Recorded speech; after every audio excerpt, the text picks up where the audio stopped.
Welcome. In this video, I'm going to talk about how being evolved does not mean that you have to have all your shit figured out. Now, I decided to make this video because a lot of my clients are coaches or therapists themselves, or people who have been on the path of personal development or spirituality for quite some time. And I noticed something that keeps coming up is that there is this expectation around what it means to be evolved. And I want to speak to that because it's not serving your evolution.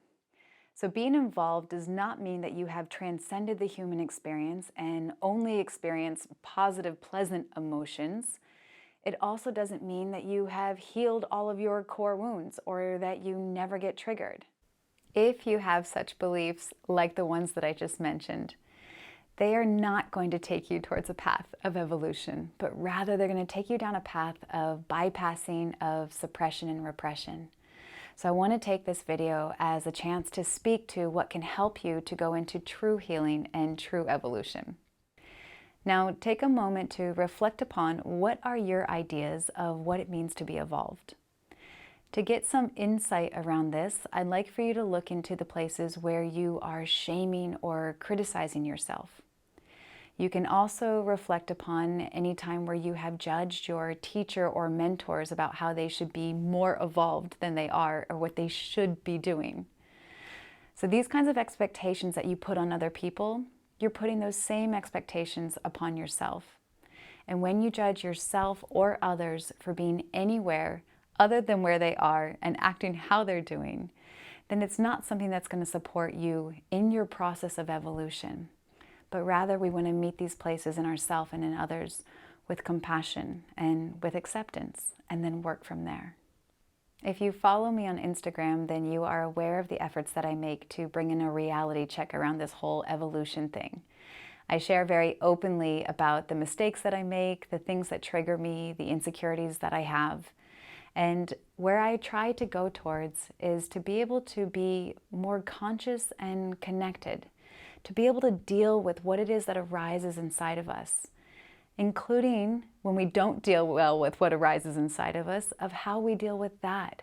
Are we able to meet it with compassion and with empathy? Or do we go into another direction of how we should be? So I aim towards being conscious and connected, hence my tagline. So connected in the sense that you are connected with yourself. You are attuned to your feelings, your needs, your opinions, and you value yourself enough to express those things. It's also about being connected to the deeper layers of your being, about tapping into what is imprinted upon your subconscious mind and being able to bring that to your conscious awareness. It also can include being connected with our essence. So there's many layers here of where connection can come up into our life. Connected to our sense of self, our personality, and then going beyond that. Connection also includes how we are connected to others. And being connected to others does not mean that we have to stay in contact with them. Staying connected to others is more a reflection of the condition of your heart than it is anything else. Now, often when we get triggered, we disconnect. We'll disconnect from ourselves and disassociate and check out and numb and distract, and we will disconnect from other people.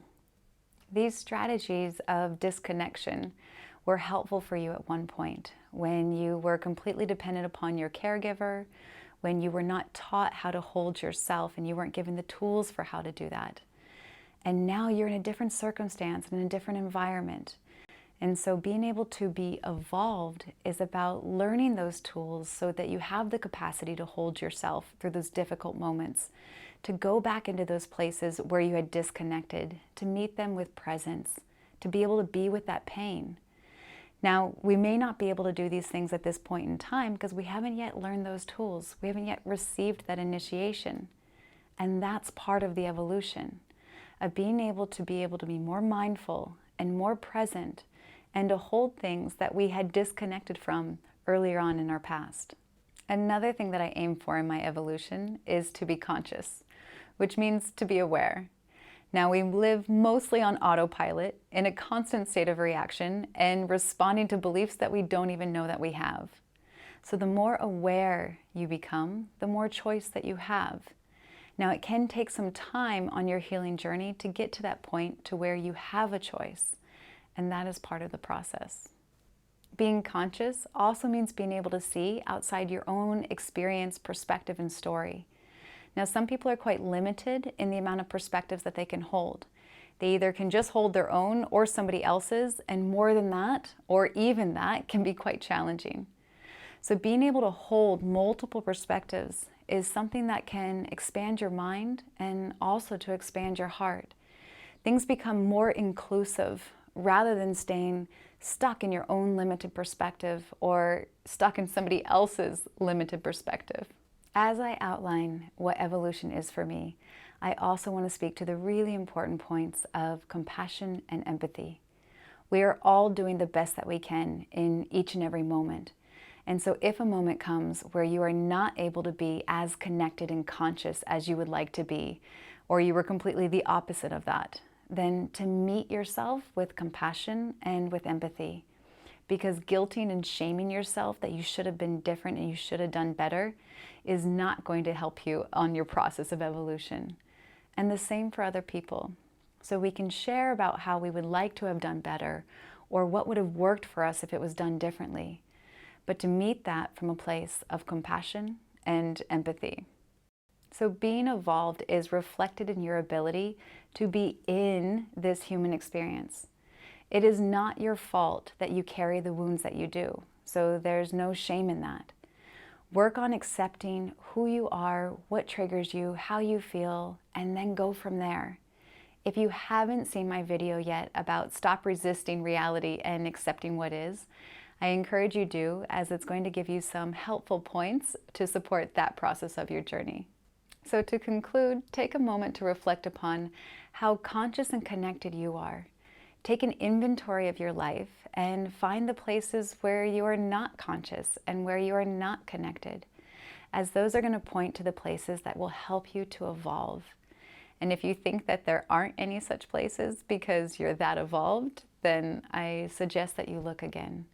Being able to see where you're not conscious and connected is a sign of evolution in my book. So I hope that this was helpful and inspires you to live a more conscious and connected life. If you found this video inspiring, please share it with others, press like, subscribe, and turn on the notification bell so that I can continue to support you on your journey.